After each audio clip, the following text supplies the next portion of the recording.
let's go ahead and jump into it. Hello, everybody.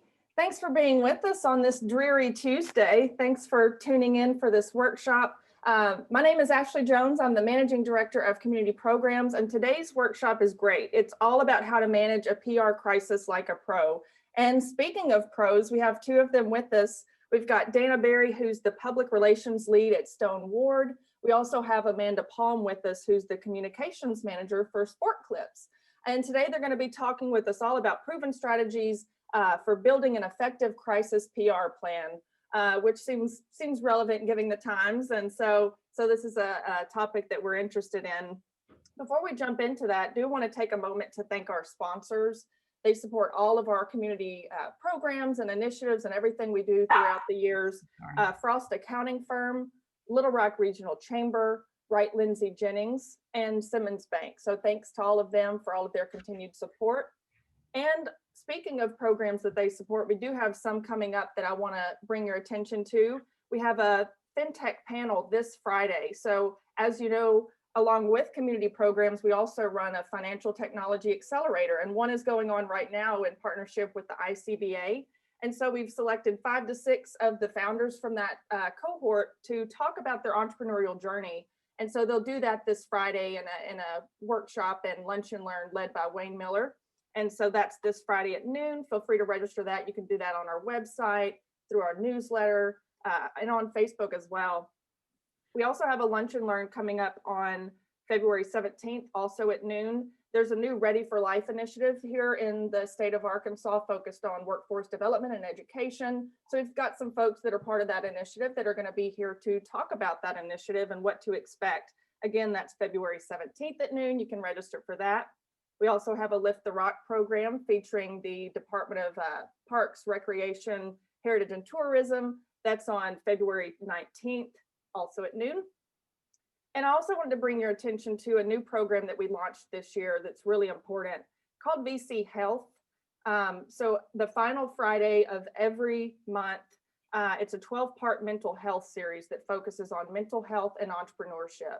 And so we did one in January with huge success. So we're going to continue this throughout the year. This next one, February 26th, is focused on mental health and the workplace. It's an employer toolkit.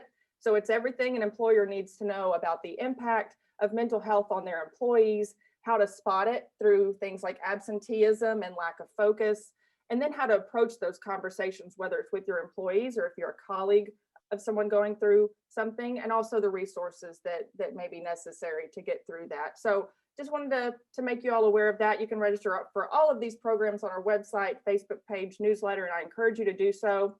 And for today's workshop, we want to remind everyone that this is recorded. You can always find this video on our Facebook page to look back on or share with folks. And if you have a question, we want this to be interactive. So be sure to use the chat feature, and we'll be sure to take time to answer your questions as well. And so with that, I'm going to go ahead and turn it over to our guests today, Dana and Amanda, to talk to us about PR crisis and how to manage these situations like a pro. Well, thank you. Thank you, Ashley. Thank you to the Venture Center for hosting this. Thank you to the sponsors.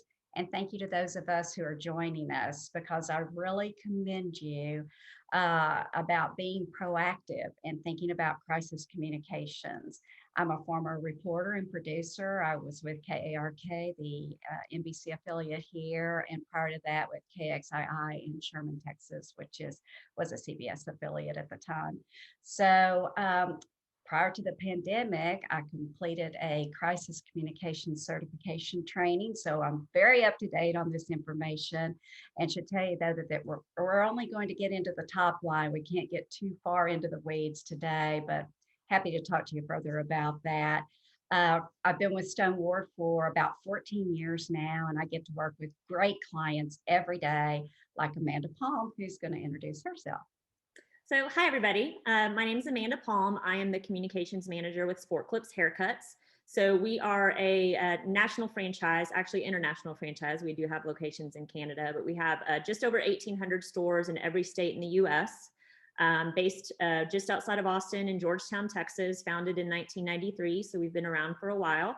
And I've been with the brand for almost 5 years and have spent about 13 years in franchising. So I come with a little bit of a unique perspective working in that franchise background, but everything that Dan and I are going to talk to you today is applicable to any business, any organization that could be facing a potential crisis. So happy to be here and looking forward to sharing some info with you. All right, I think Amanda's going to start our show and share her screen with some of the tips that we have. I should say I've been in the communications industry for decades. So some of this, I may talk a little bit out of what you're used to hearing. If so, stop us, like Ashley said, and please come back and ask us questions. But I think from the very start, we need to know what the meaning of public relations is. It's strategic communications, as Ashley mentioned. It's a process that builds up beneficial relationships between organizations and their publics. And I like to abbreviate what some others say about PR by saying that advertising gives you visibility, but public relations gives you credibility.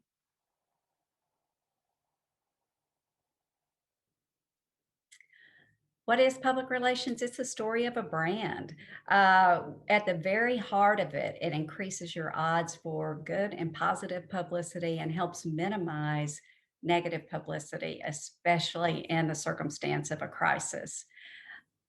If you go out and you do it right, you can establish key relationships with media outlets and reporters and producers that creates top of mind brand awareness and brings value to the brand and the publics who pay attention to your brand.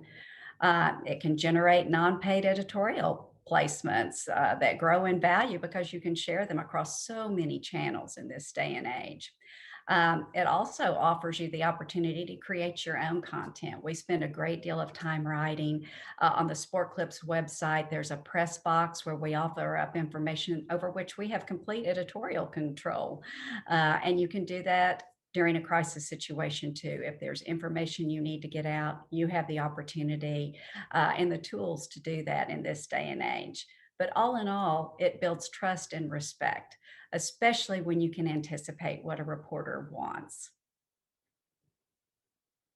Some of the tools of the trade, and many of these you are familiar with, I'm sure, in whatever business you're in, that are media kits. That's just a basic tool that has your company story, fact sheet, leadership profiles.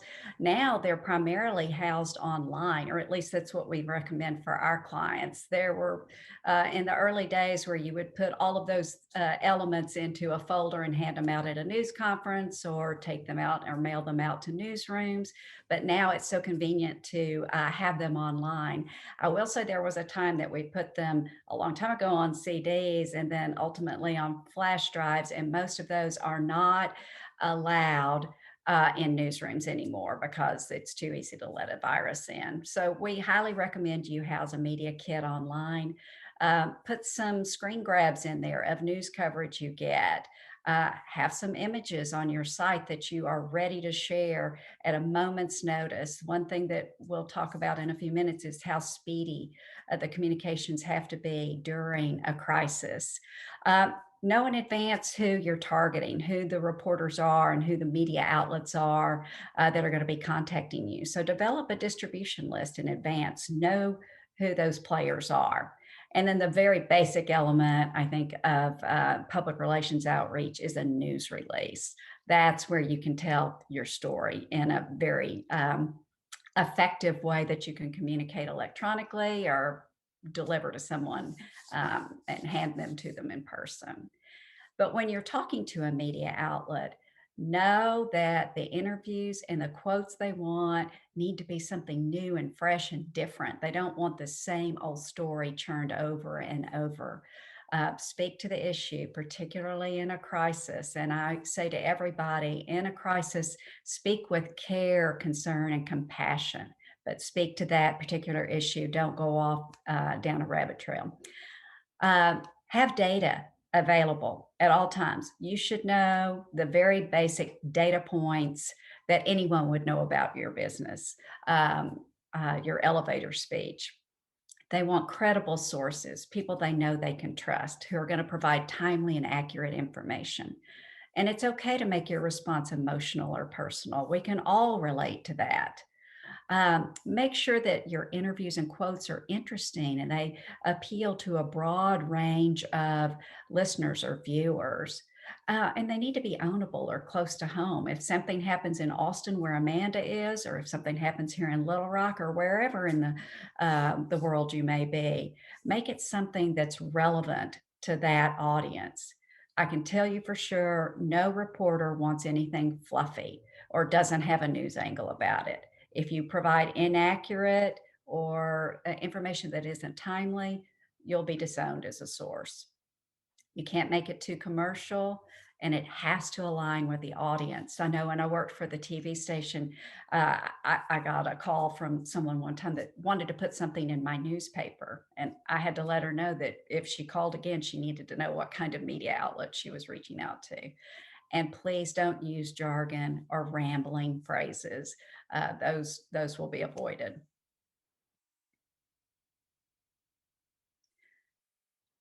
And I love this quote, public relations specialists make flower arrangements out of the facts. We put the wilted ones and the less attractive ones in the back, and we hide them with the sturdy blooms of a strong story.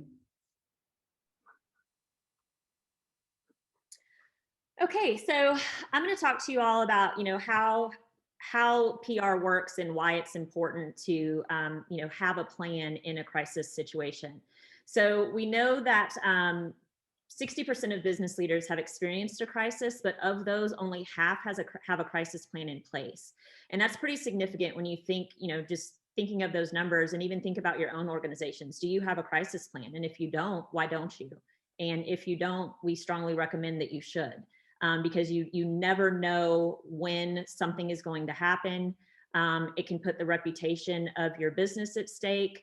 We know that 70% of crisis impacted companies report corporate standing and financial performance can take time to recover, and it's not hard.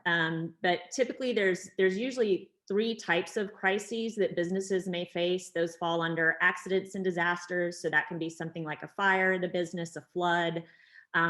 If you're a restaurant owner, it could be, perhaps a salmonella outbreak or a listeria issue. In my previous role, when I worked at Schlotsky's franchise, we had to pull tomatoes off our menu because there was a disease issue. I think it was listeria with these tomatoes that we had to pull off in a certain region. And so you have to make sure that you're ready and prepared to do that. So those types of things, you just never know where they're going to come from. Service and staff issues are another thing to think about. So those are typically negative experiences. Those are often the things that we see go viral on social media that you need to be prepared to respond to. And then these don't happen, and I wouldn't imagine for this audience they would happen, but you never know, scandals, right? So any type of revelations about employees, typically higher level employees is where we usually see these. Think about data breaches. Think even about, back a year or so ago when Zoom was really starting to take off and they were seeing hacks into their platforms and random people showing up in Zoom meetings, and they had to really, regroup and get together and figure out how they were going to address that issue. So crisis can come from anywhere at any time. So getting started doesn't have to be overwhelming, but it does take some time, and it is important to, go through the process to make sure you're prepared. So you want to make sure that you define your stakeholders, and those are going to be both your internal stakeholders within your company and your external stakeholders, right? So your customers and your clients. And then think about who you want to be part of that response team. So for us at Sport Clips, I'm part of that response team. Dana, as our PR agency, is part of that response team. Our chief marketing officer is included. We have our CEO and our president is included. As you kind of go through that tree, that I say phone tree, but it's not actually a phone tree, but kind of that step of who you're going to contact. And then, legal, if legal needs to be involved. And then for us, being a franchise system, if it's something that happens in a specific location, we're going to need to then include that store owner and their manager possibly as well. So you really need to think through who those people are that need to be involved. And then think about your vulnerabilities as a business, right? We just talked about the various types of crises.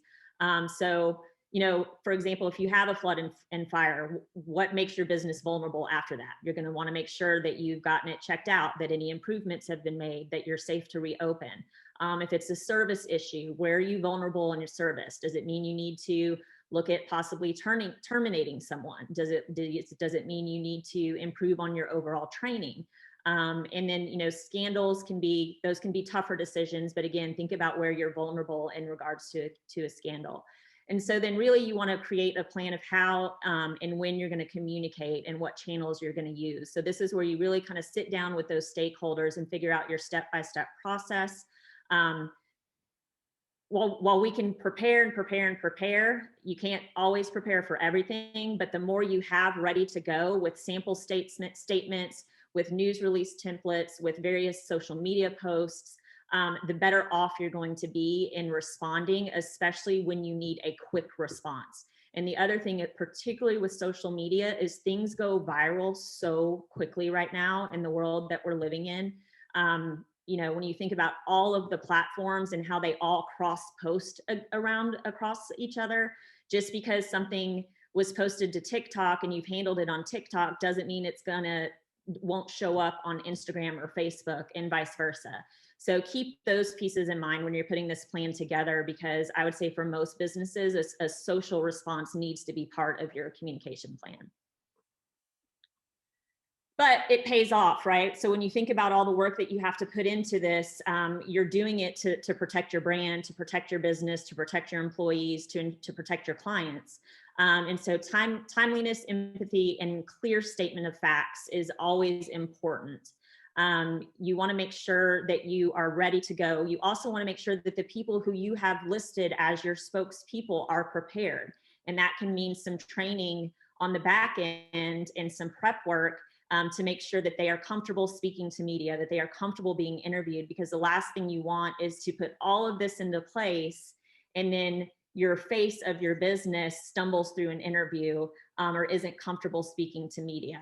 So an example, you know, we can certainly think of plenty of times where brands have not handled crises well, because those stick out in our mind. And the ones that we may not remember are when the brands do a good job, because if they did a good job, they managed that issue to the point where it's not sticking out as some huge fiasco in our brains. And so in 2011, and Subway is actually going through something similar right now with the claims that their tuna isn't actually tuna. But in 2011, there was a lawsuit filed and a claim that Taco Bell's beef was only, I think, 33% beef, and could have turned into a huge issue for the brand.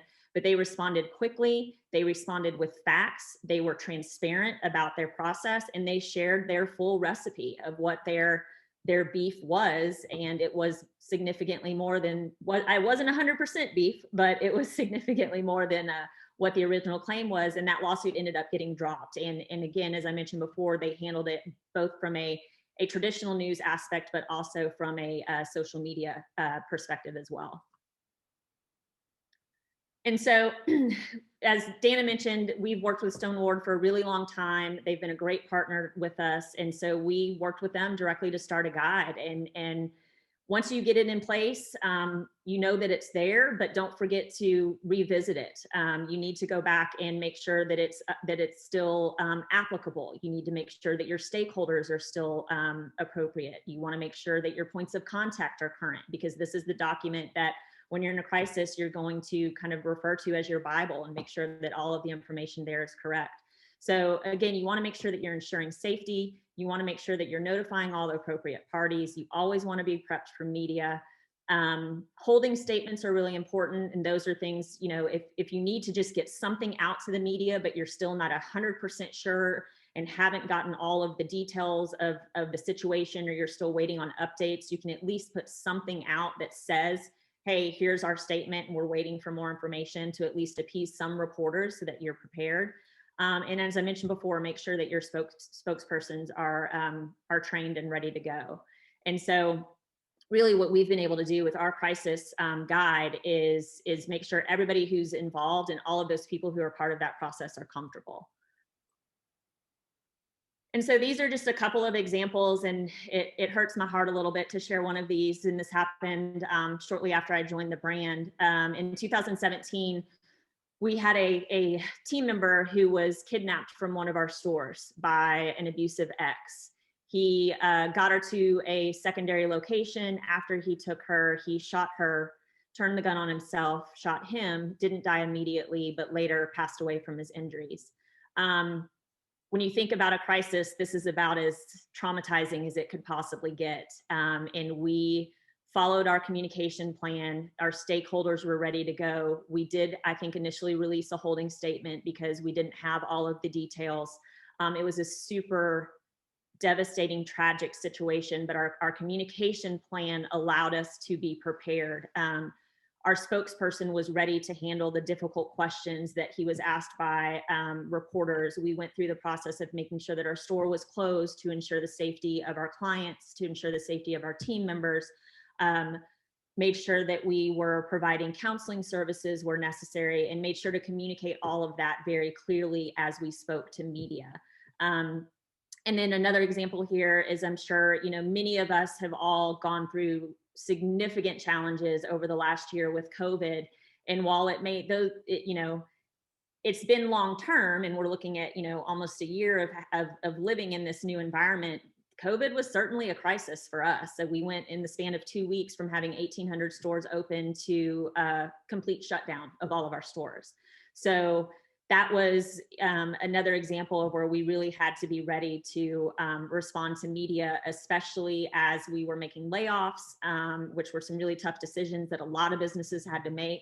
And then upon reopening and making sure that we had, statements ready upon reopening our stores, because, back in May and June, when we were some of the earlier businesses to reopen, cleanliness and safety was a huge, huge issue. Because people wanted to know that we were a safe place to go. And so we had statements and information prepared for that. And I will say that there are unique challenges depending upon the type of business you had. Amanda mentioned that Sport Clips is a franchise. And so as a franchise, they have to be very sensitive about information that they provide to their franchisees. And all that has to do with the franchise disclosure document. And so there have been occasions where we've been called in as an outside agency to work with the individual stores and their franchise owners. Because as a franchisor, they can't necessarily say, you have to do it this way. They can provide guidance and direction, as we did in the guide, but whatever you do when developing your plan, be sure to develop it with those subtle nuances of knowing what applies to your business, and get your legal counsel's input on it. I can't say that strongly enough. But one of the things that I understand, having been a reporter, and I hope that you will understand about reporters looking into what goes on when they're preparing a story, is understanding that they can really be your ally. But they most often have somewhat of a preconceived story angle, whether that's positive or negative. Matt and I just had an experience where a Washington Post reporter came to us in July. In my gut, I knew that they wanted to do something negative about hidden COVID fees. And we provided a very neutral quote, one that was very transparent from the CEO, and it just came out last week. So a lot of times those will be long lead, and then they pop up. And this reporter did have a preconceived story angle. They were kind of coming at it from hidden fees. And so we were transparent about the way we provided direction to franchisees. And I think all in all, it came off very neutral and actually positive for Sport Clips. But know that a reporter most often, or his or her producer, will control the editing of the piece. No matter what you say, snippets are going to be taken out. Some of it's going to be left behind. Some of it's going to stay in. So that's why it's critical to understand that you could possibly be edited, or your responses could be. But ultimately, they're the pipeline to your audiences, whether it's your customers, your team members, your employees, your board members. A lot of that information is going to flow to them through the reporters when you talk with them. So take time in advance, if you have the opportunity, to develop a professional relationship with them. Understand that when they tell a story, most often they've got to tell both sides of the story. A story won't focus just on you. If you're going after positive PR, certainly. Sometimes in a crisis, they may be looking just at you, but it's good to get to know them in advance. When you do engage the media, remember your purpose. You're telling the story of your brand or what's going on with it or your business. Decide what you want the headline to be and then tell that story. Try to avoid any technical jargon, or if you have to use it, explain it. We've seen a lot of that going on with the coronavirus and PPP, personal protection, and so forth. But I really advise clients to most often use the term we rather than I. Uh, very few things are done individually. It's typically a team that's working with you. So try to use the term we.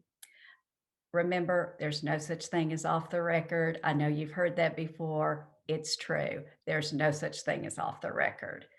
But if you have time to connect with a reporter on a personal level, read and watch the stories they produce, mention to them recent stories, or even engage with them on social media, then you'll be a lot better off because they'll know you as an individual and someone who pays attention to their work. If you don't know the answer, just say so. It's always better to tell the truth. And I follow up with most often, I don't know the answer to that, but I will get back to you and give the time frame. Particularly in a crisis situation, it's critical to stick to the facts only. You need to be very careful about editorializing in a crisis. But in a crisis, you need to be prepared. It's always an opportunity to tell the positive story of your brand or the positive things that you're doing, even amidst a crisis. And keep the door open. Be sure to let them know that you're always happy to make a comment, be available, be a spokesperson, give them your email address. Let them know that you can be a trusted and relevant resource through a crisis and in a positive news situation. So in summary, be prepared. Practice your responses. You can anticipate typically what questions are going to be, so get in front of a mirror and practice them. Again, no such thing is off the record. If you don't know the answer, say so. Be human and strive for an air of informality. I like to keep things as simply as possible. State the facts early and often. In journalism, we call that the inverted pyramid, where you start with the headline and then you trickle down to the least important fact or piece of information at the last. If you don't understand what they're asking, ask for clarification. That gives you a little time to regroup and think of an answer too. Don't expect to review a story in advance. It does happen on occasion. Entrepreneur Magazine still offers fact checkers, and they will allow some of that. But for the most part, you're not going to get to review the story prior to publication.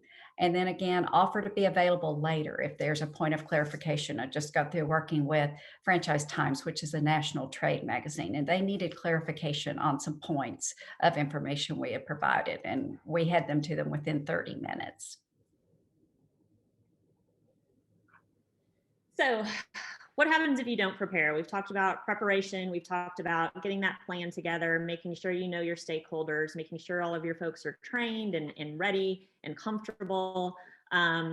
Essentially, if you don't prepare, you're setting yourself up for disaster, really. And what you do is you're giving the media, social media, control of the message around your brand. And so you're missing that chance. You can't necessarily control the focus of the conversation. And essentially it means that your goals aren't achieved, and your goals of managing this crisis and making sure that you're, explaining what you're doing and actions that you're taking aren't achieved. And so I'm going to go to this next slide. Doesn't really need any prep. You're probably going to know exactly what it is the minute you see this person's face. So I'm just going to play it. And this is a perfect example of what happens when you are not prepared. And when it comes to establishing your worldview, I was curious, what newspapers and magazines did you regularly read before you were tapped for this to stay informed and to understand? I read most of them, again, with a great appreciation for the press, for the media. Like what one specifically? I'm curious that you. All of them, any of them that have been in front of me over all these years. I have a vast variety of sources where we get our news to. Alaska isn't a foreign country where it's kind of suggested. It seems like, wow, how could you keep in touch with what the rest of Washington, D.C. may be thinking and doing when you live up there in Alaska? Believe me, Alaska is like a microcosm of America. So, good example of being unprepared. I mean, literally like 10 minutes before that interview, a simple list of, newspapers or websites or magazines or books that her team could have offered her, that she could have reviewed, would have made her much better prepared. But just goes to show how quickly you can lose control and lose your messaging when you aren't prepared for the media. So I just wanted to, we have a few slides that are just going to kind of take everybody through interview techniques, because I think that Dan and I have seen some folks who are really great at interviews, and we've seen some folks that are really, really not good. And it's really just knowing some of these techniques. And like Dana said, practicing in the mirror, practicing with a colleague, a spouse, a friend, whoever you're comfortable doing that with. But all it's going to do is make you more comfortable if you ever are in the position that you are having to do a media interview. And not even with necessarily being on television, even if you're doing a phone interview or a newspaper interview, these tactics can certainly work with just doing anything on the record, essentially. So a pause can be used to your advantage because it essentially gives you a chance to really focus on what you want to say. It can be a little daunting, especially if you're on a television interview, because a pause that in real time is only maybe 2 or 3 seconds can feel like 3,000 seconds when you're standing there thinking that, oh gosh, there's this dead air and this dead time and I need to fill this space. But don't fall into that, and allow yourself to, give yourself a second or two to take a pause. Think about what you want to say, refocus your eye contact, and it just allows you to really provide the answer to the question that you're being asked. Bridging phrases really allow you to, again, control your message. This is a really great way to prepare for a difficult media interview. So if they ask, most of the time you're likely going to get innocent questions. But again, if you're in a crisis, especially if it's something that's controversial, especially if it's something that could be potentially damaging to your business, you always want to answer in as few words as possible. And so, for example, I'll go back to, what happened with our Sport Clip store in Bastrop a few years ago with our team member who was kidnapped. Say there's a question, that you can't answer, or a question that you just aren't comfortable answering, refocus and say, first, let me say that we're focused on the safety and well-being of our team members. Or you could say something like, well, the key issue here is to ensure we're working with authorities to provide the necessary information, or we're working with our human resources department to ensure that we're providing, counseling services to our team members. So use these phrases to redirect back to what you really want to speak to. And these are all kind of similar, but a little bit different. So again, satisfy and steer. As I said before, so say the reporter asks, about the investigation. Well, what details do you have about the person who kidnapped this young woman? I'm not the right person to comment on that, but I can tell you that we're ensuring our team members are safe and cared for after this traumatic experience. So the same way Dana said, you can think about, and prep for questions that you're going to get asked. I would also say it's always good to prep for questions that you think just may seem ridiculous or completely out of left field, because while reporters can be your allies and they can certainly help you get your message out, again, they do have an angle, especially in a crisis situation. Flagging is a way to draw attention to your key messages. So you can use these phrases here. So again, the real issue here is ensuring the safety and well-being of our team members, or the critical issue is to make sure that our store is, you know, safe for reopening after this fire. So you just want to, you can use these phrases to, again, redirect and flag and focus on the communication and the message that you want to share. A few things about what not to do or say. You certainly don't want to repeat anything negative or controversial. Again, stick to the facts. Remember your training. Stay calm. You don't want to, you know, if a reporter or, you know, if you get asked in an interview something that's just straight false, or if there has been reporting that is false about the situation, clarify it. Don't allow yourself to be intimidated when in an interview, because that can certainly happen. And I'll skip down. One of the things, you know, you may see some reporters using is the pregnant pause, where they may ask a question that or make a statement that and then wait for you to fill that space. And don't fall for that, because it can be a little bit, it can let you step into saying something that you may not want to say, or making a message that wasn't on, you know, on your part of your focus. Hypothetical questions, you may see, you know, you may see some reporters that are going to ask you those questions that are hypothetical, that are asking you to make speculations. As Dana said, you know, before, it's okay to say you don't know. And it is much better to say that you don't know than to provide an answer that could be incorrect or misleading and could possibly create more issues for you in the future.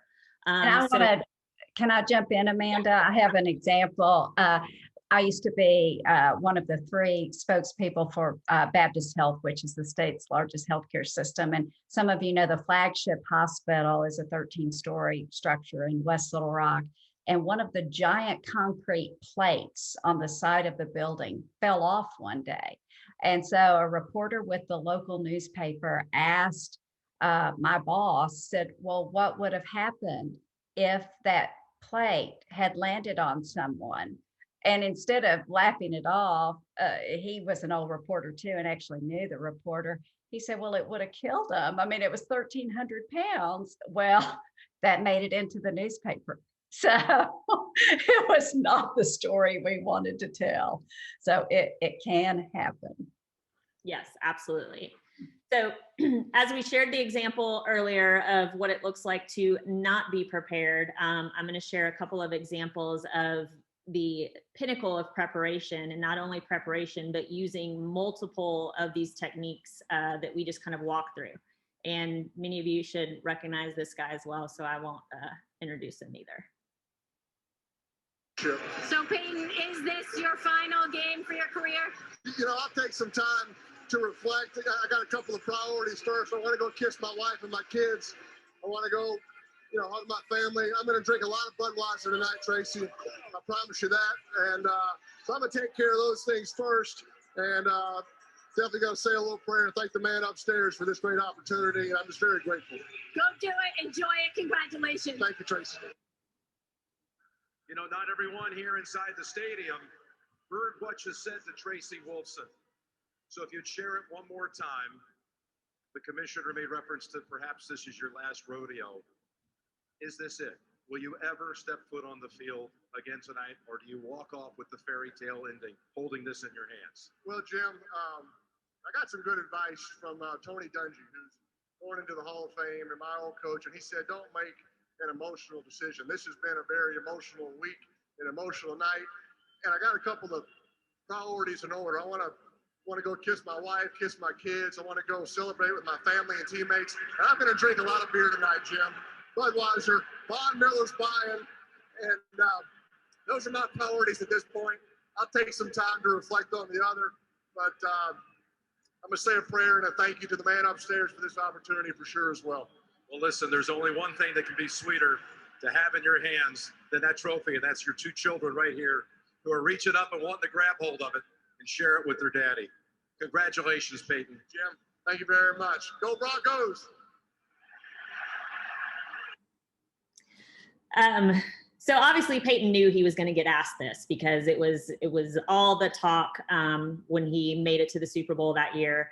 And if you notice in both of those interviews, his response both times was almost identical. And it just means, you know, it goes to show that his team knew he was going to get asked this question. He knew he didn't want to directly answer it. And so they came up with very specific talking points that allowed him to be respectful to the reporter, to essentially answer the question without actually giving the answer that they wanted. He used the satisfy and steer and repeating key messages to get his point across. He certainly didn't get negative. He didn't get upset about the reporter asking him. And again, he made sure to flag what he wanted the audience to focus on, using that I've got a couple of priorities verbiage, and then talking about he wanted to kiss his wife, he wanted to go kiss his kids, made it very clear what he wanted the audience to focus on. And again, he's composed. He absolutely rehearsed that prior to taking the field. And it just goes to show, you know, why that rehearsal and why that preparation is so important, because you can just see the difference between this one and the example with Sarah Palin previously, and how much more prepared and just, you know, just better in general that, you know, Peyton's interview came across. So let's see. I think we're gonna let Dana wrap us up. Just have one final slide, and most of us know and know of Warren Buffett, and I really appreciate what he has to say here. It takes 20 years to build a reputation and 5 minutes to ruin it. If you think about that, you'll do things differently. And we hope what we've gone over today will spur you on to thinking about a crisis plan. If you don't have one, start one. If you don't know where to begin, there are plenty of resources out there that can help you, but think it through. As Amanda said, assess your vulnerabilities, know what could go wrong. And if you don't know what could go wrong, plan for the unexpected, as we all had to in 2020. Then get your crisis response team together and train them. Get them prepared. Everyone should know their role. Then think about logistics. We didn't mention that, but they can be critical. As we know, many of us are now working from home, and we would never have thought we couldn't all assemble in the same conference room to get our plan going. So think about logistics and then test it. Just flatten the approval processes, get people prepared and have them at the ready, because speed is critical when it comes to a crisis situation.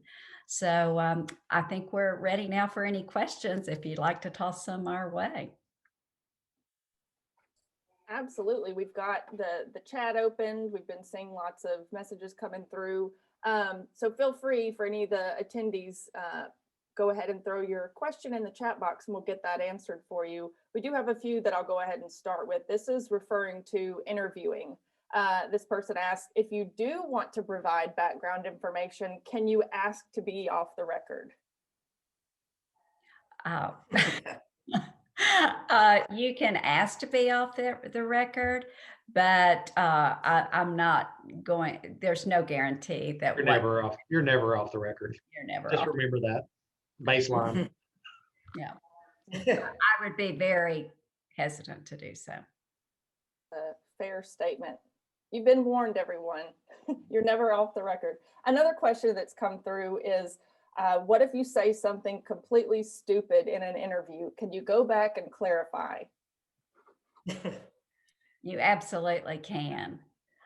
In fact, I worked with a CEO last week that did that very thing. He had gotten off course in a phone interview and wasn't pleased with the direction it took. So he reached out to the reporter and said, I'd like to clarify on this particular topic. And the reporter was actually appreciative of it. And I presume because he was proactive in taking that step, that there'll be a positive outcome from it. One other question that's come through. Who is the ideal spokesperson for a crisis? Is it the face of the organization or someone else? Amanda, go ahead. I would say it really depends on your business. And it depends on the crisis too. So when we had the issue, a few years ago, the example that I used during this presentation, at the time, our chief financial officer was actually our spokesperson, because we at the time did not have I was pretty new to the job as communications manager. I'd been on for less than a year. We didn't necessarily feel it was appropriate to put at the time, our president and CEO, who is also our founder, out as the spokesperson. And so we had Scott. Scott had over a decade of experience with the brand. He was tied in very closely with legal. And so he was the one who actually handled the response for that. There's been others where, for example, for us being a franchise system, we have to provide guidance to our franchisees, because they are the ones as the independent business owners to speak. Oftentimes you'll see somebody in my role, you'll see a communications or a PR manager, director, or representative who is the face of the brand or of the company, or who will step in to handle those types of issues. So I wouldn't say like across the board, it's always going to be your PR manager, or it's always going to be your president and CEO. I think it kind of depends on who as a company represents your brand, who is most comfortable handling those types of issues. And then these are all things that you should talk about in building that crisis plan, right? So as you're building that guide, these are conversations that you should have with your internal stakeholders to say, okay, if we have some executive scandal, who's going to be our face? Maybe then that is the president or the CEO of the founder. But if we have, say, a fire that destroys a building and we just need to make sure everybody's safe, then maybe it is somebody in my role where it's a communications or a PR representative. And to follow up on what Amanda said, the CEO was out of town.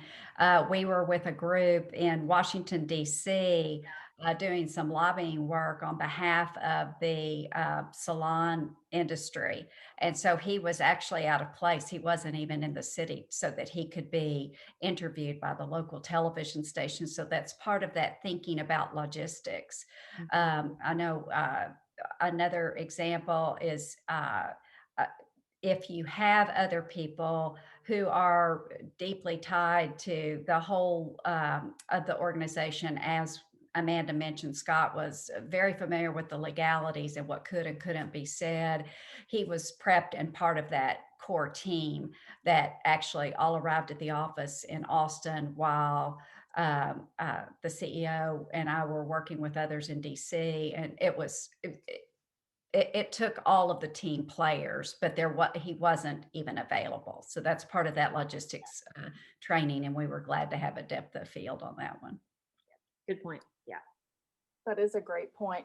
Another question that came up that's quite interesting is, given a random situation that may occur that maybe isn't life-threatening, no one is harmed in any way, is it best for the company themselves to approach the media and say, hey, we want to break this story? Or do you hold on to it to see if the media is gonna do it first? What's better, the company and make the announcement, or let the media pick it up first?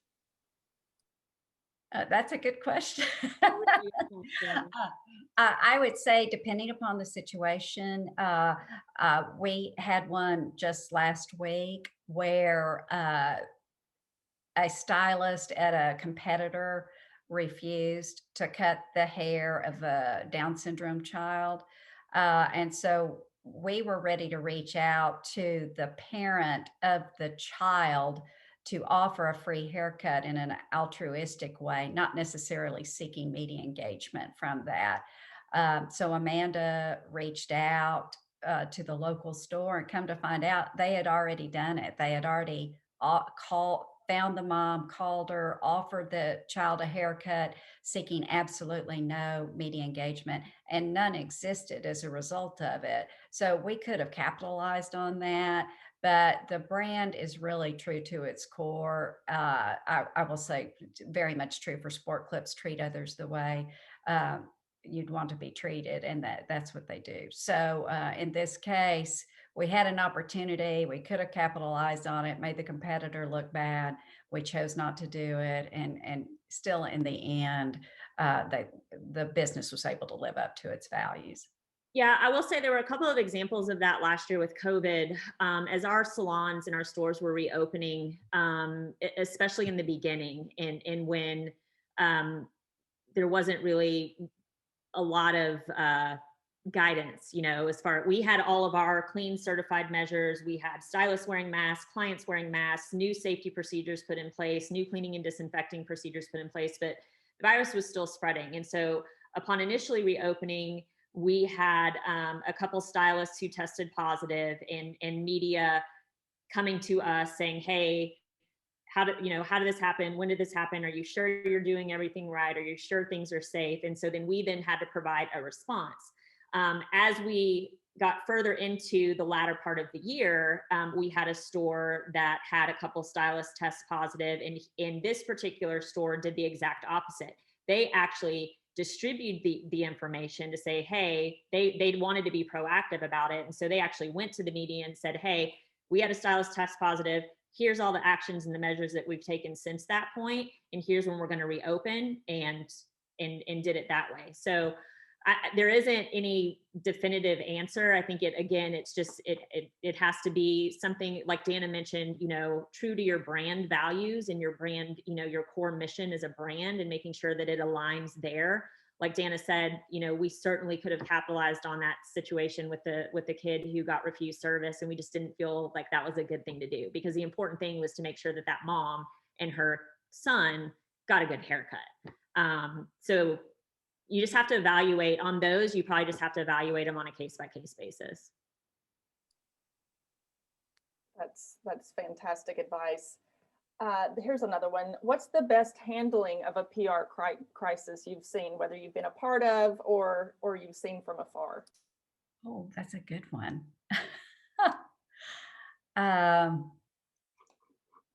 Oh, golly, Amanda.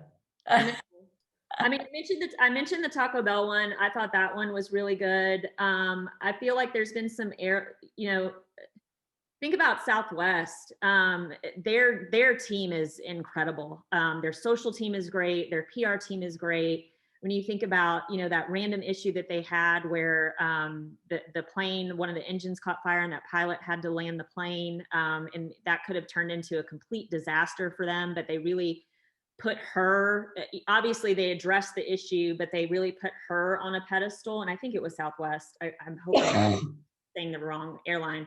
But put that pilot on a pedestal as far as how well she handled that situation and how prepared she was, and tied it back to, this all comes back to our training and our education and our preparation that would provide these pilots. So that's one that I can think of.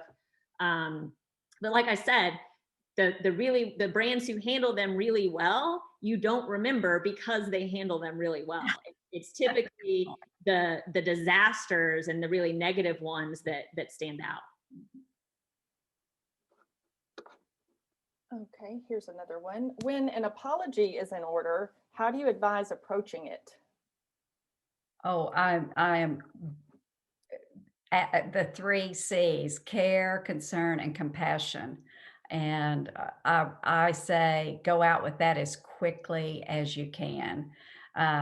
Check with someone who is overly sensitive. That's why I think I'm pretty overly sensitive. So get someone who can read it for you, read between the lines, but be prepared to go out with an apology if you are in the wrong quickly. And I would just say stick to the facts when you're making that apology. You don't need the fluff. You don't need to say anything more than you should. Like Dana said, care, compassion, and concern, and facts, and be done. Mm-hmm. We've got time for maybe a couple more. What about, and you guys touched on this a little bit, but what about when a reporter gets something completely wrong? What are the steps to maybe going back and correcting it, or what do you do in that situation? I will say in this day and age, there's a lot more opportunity to do that because the online can be corrected so quickly and easily. I have a situation with another client right now that a Chinese newspaper picked up a story we had in the Wall Street Journal and completely misquoted it. And even though it is with a foreign entity, my recommendation was to just a very simple correction request, because you want to be able to tell your board, you want to be able to tell your stakeholders that you requested a correction. there were some who disagreed with me on that, but it's going to matter in the future that you ask for a correction. And we've had that happen before with sport clips, sometimes minor things, sometimes major things. But we are very sincere in asking for a correction. We thank them for covering our story. We appreciate being included. Could you maybe correct this to read? Because at the heart of it, most reporters and all editors and media outlets want to have their facts straight. And it's up to us to make sure that they have them. That's a fair statement. And someone just made a comment in the chat that I wanted to kind of close with. He was talking about how the Venture Center and several other entrepreneur support organizations, we help smaller businesses. So while we hope eventually they do become a Sport Clips large company that can afford to pay a company like Stoneward to help them manage crises, some of them aren't quite there yet. But I think the great thing about this workshop is that it has shown that the steps are still applicable. The tips here and that you both provided today can be for a smaller business. Maybe not as robust, but it's definitely something that you could bring into your own business, no matter how large. Any final comments from you, Dana or Amanda? Well, I would say that even if you don't have a large enough business that you have to get into a big and complex communication plan, go ahead and put one down, even if you're a sole proprietor. Have these things that we talked about, assessing your vulnerabilities, get somebody to support you, whether it's one of your employees or a good friend, somebody who can be there for you if you start getting a bunch of phone calls, or you have the opportunity to think about your logistics. What if my power goes out? What if my phone dies? Think of your backup plans, just like you would in running your business, and then test it. So I think, like you said, Ashley, it's applicable across any size business. Amanda, do you have anything? I mean, you've worked for some smaller brands too. Yeah, I would agree. I mean, I think it's just, again, it just goes back to preparation, and you don't need to have a huge team. Like Dana said, even if it's just, you're a sole proprietor and it's just you, make sure that you're prepared for, say your credit card information of your clients got leaked on accidentally or some, most of us aren't going to be facing the tragic situation example that I gave, or some huge, awful executive scandal. Realistically, the crises, especially for smaller business, are going to be simple things like that. They're going to be service issues that could potentially go viral on social. That's probably your biggest thing to be prepared for. And so, again, I would just say, look at the steps, figure out your vulnerabilities, find people you can trust to help you, like Dana said, even if they aren't necessarily a part of your organization, and just make sure you're prepared. And with that, we're going to go ahead and wrap up this workshop. Thank you both to Dana and Amanda for providing so many great tips for those that were in attendance today. Again, this is recorded. You can always look back at it. There's lots that you may want to go back and brush up on and check out. So feel free to do so on our Facebook page. I want to remind everyone we do have some more upcoming programs coming up. If you are an entrepreneur in workforce development, economic development, that's what our programs are designed for. So thanks again to Dana and Amanda for this workshop today. Thanks again to our sponsors, Frost Accounting Firm, the Little Rock Regional Chamber, Wright Lindsay Jennings, and Simmons Bank. And with that, we hope to see you at another one of our programs, and have a great rest of your Tuesday. Thanks, everyone. Thank you, ladies.